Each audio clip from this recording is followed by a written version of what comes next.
Assalamualaikum warahmatullahi wabarakatuh.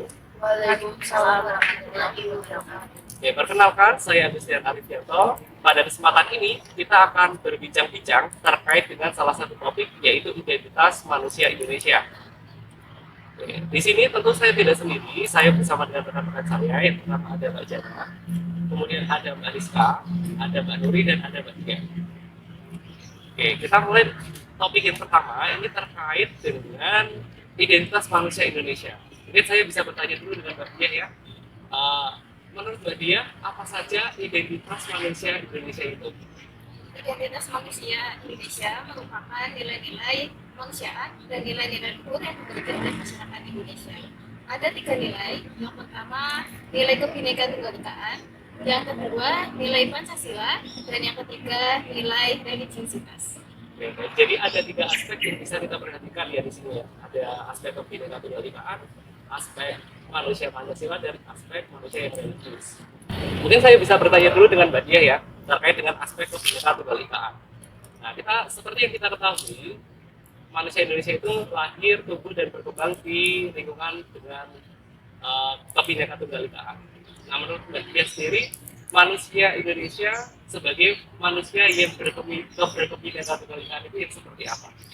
Baik, menurut saya manusia yang berkebinekaan tunggal ikaan adalah manusia yang meskipun dia tumbuh dalam berbagai keragaman yang ada, seperti kita tahu Indonesia terdiri dari beragam suku, budaya, bahasa, ras, agama. Namun demikian, dalam keragaman tersebut, manusia Indonesia tetap dapat saling menghargai dan toleransi satu sama yang lain. Dan ini merupakan nilai yang memang alamiah, anugerah dari Tuhan. Di satu sisi memang menjadi suatu tantangan, tapi di sisi lain nilai ini merupakan kekayaan yang mesti kita lestarikan, kita jaga, dan kita uri-uri sampai nanti generasi seterusnya dapat melihat dan menikmati nilai ini. Oke, baik. Jadi ini berkaitan dengan keragaman yang ada di Indonesia sendiri. Oke, baik. Berikutnya saya ingin bertanya terkait dengan aspek manusia Pancasila. Oke, di sini mungkin saya bertanya dengan Mbak Nuri dulu ya. Nah, jadi di sini tadi dikatakan salah satu aspeknya itu adalah manusia Indonesia sebagai manusia Pancasila. Nah, bagaimana pendapat Mbak Nuri terkait dengan hal ini? Oke, baik, terima kasih. Di sini ideologi kita tahu sendiri bahwa ideologi kita adalah Pancasila. Jadi Pancasila ini menjadi suatu pedoman kita dalam kehidupan kita sehari-hari bersama rekan sebagainya ataupun juga bermasyarakat. Ketika masih ada di lingkup wilayah Indonesia. Nah, Pancasila ini merupakan imperatif etis untuk bersatu, untuk bekerja sama, gotong royong, hidup secara adil, dan juga itu menjadi suatu landasan kita. Jadi kita harus mempunyai ikatan kita sebagai seorang Indonesia itu adalah Pancasila.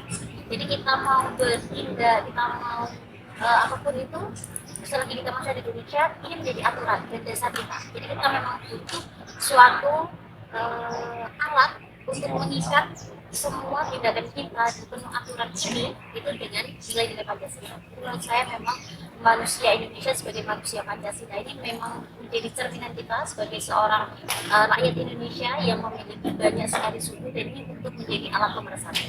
Jadi dapat saya katakan di sini bahwa Pancasila itu sebagai pemersatu, sebagai ideologi dan pedoman dalam berperilaku dan bersikap bermasyarakat. Oke, baik. Berikutnya tadi ada aspek terkait dengan religiusitas ya. Manusia Indonesia sebagai manusia yang religius. Nah, itu maksudnya seperti apa? Seperti saya bisa berbagi. Baik, pendapat saya terkait identitas manusia Indonesia sebagai manusia yang religius. Sebelumnya kita garis bawahi dulu kata religius. Religius itu kan pengertiannya itu adalah tentang ketaatan dan kepercayaan seseorang terhadap agama dan Tuhannya. Sehingga manusia yang religius itu adalah mereka yang mempunyai ketaatan, punya kepercayaan terhadap Tuhan yang Maha Esa. Dalam artian lain, manusia yang religius adalah manusia yang beragama. Kita tahu sendiri bahwa hampir seluruh ya malah ya, manusia Indonesia itu adalah manusia yang beragama. Ada nggak sih yang tidak beragama? Mungkin ada tapi tidak tetap memiliki agama saja implementasi dalam Keyakinan. Ya. Itu termasuk salah satu bentuk religiusitas saja. Jadi setiap manusia tentu saja memiliki bentuk religiusitas yang lain Eh, contohnya adalah dalam setiap agama pasti ada yang namanya sembahyang. Entah bagaimanapun bentuknya pasti ada yang namanya ritual keagamaannya masing-masing. Seperti itu sih mas menurut saya. Ada tidak contoh yang berkaitan dengan manusia Indonesia itu sebagai manusia yang religius? Contoh yang lainnya seperti yang selain yang saya contohkan tadi, salah satu bentuk religiusitas itu juga ada ziarah ya, seperti yang telah kita pelajari sebelumnya di mata kuliah kita tentang ziarah. Setiap kepercayaan pernah berziarah, setiap manusia juga berziarah. Ziarah itu adalah proses kesadaran diri, kepercayaan, kegiatan spiritual untuk menghubungkan antara manusia dengan Tuhannya, baik dengan masa lalu ataupun masa yang sekarang. Jadi aspek religiusitas ini kalau bisa saya katakan terkait dengan aspek yang bersifat batin ya, bersifat dengan keyakinan manusia yang ada dalam diri mereka masing-masing. Kemudian dari ketiga aspek tadi yang sudah disampaikan oleh rekan-rekan saya, ini kan ada aspeknya kebinekaan kebangsaan, manusia Pancasila dan manusia religius. Kalau kita kaitkan dengan praktik pada bidang pendidikan, nah kira-kira menurut Mbak Rizka, ini praktik-praktik manusia, identitas manusia Indonesia ini bagaimana dalam bidang pendidikan? Oke, baik. Jika dikaitkan dengan bidang pendidikan, sekarang ini ada namanya program dari proyek penguatan profil bahasa Indonesia. Dimana jika dikaitkan dengan manusia, pendidikan, Pancasila itu contohnya seperti di salah satu program di SMA terus sendiri itu ada setiap hari Jumat ya, itu ada namanya komunikasi. Itu biasanya siswa-siswa juga kelas sendiri teman-temannya sebenarnya itu juga nanti luar kelas ya. Kali ini mengecek apa-apa si lingkungan sebelumnya seperti dari sampahnya, saluran airnya itu kan juga ada. Itu jadi kalau ada yang religiusnya ya, itu mungkin biasanya juga ada di Jumat itu program kemudian biasanya ya sesuatu ya.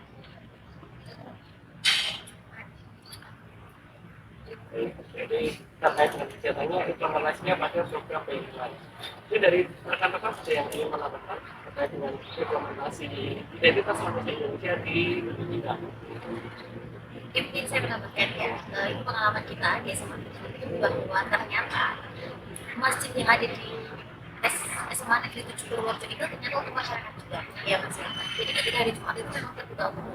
Ini sangat menurut saya hal yang positif karena dia ternyata SMA di sini itu masyarakat loh, dia juga memikirkan lebih tingkat kenegaraan dan juga Pancasila itu dapat banget di sini menurut saya, religiusnya juga dapat. Jadi mereka tidak membedakan oh ini hanya diperlukan untuk siswa atau enggak saja.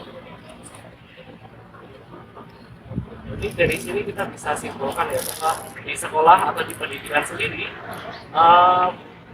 identitas manusia Indonesia itu juga melekat di dalam program-program dan kegiatan sekolah, misalnya nanti ada di program BI.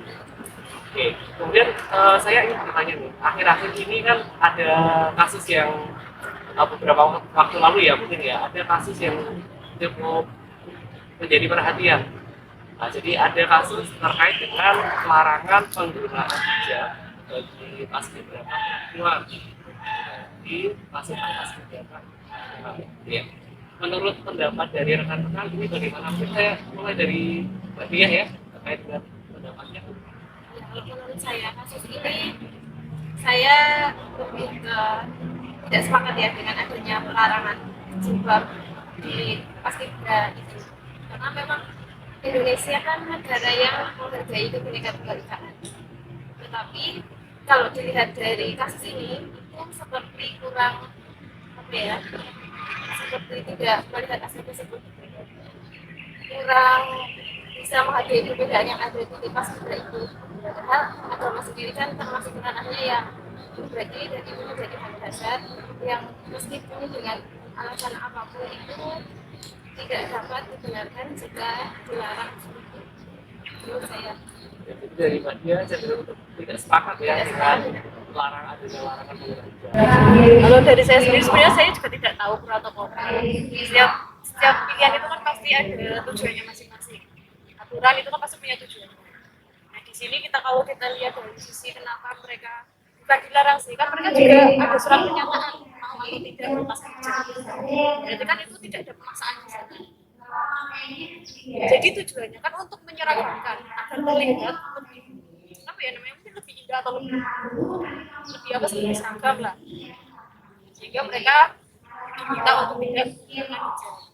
Tapi di sisi lain ya seperti yang dikatakan Mbak Dian tadi, nah terus kembali lagi kalau kita pikirkan apakah mereka ini pakai hijab itu dari hatinya atau karena ya yang lain pakai hijab ya udah kita pakai hijab, ya karena ini aturannya nggak pakai ya udah kita nggak bisa pakai, kan kita nggak tahu juga.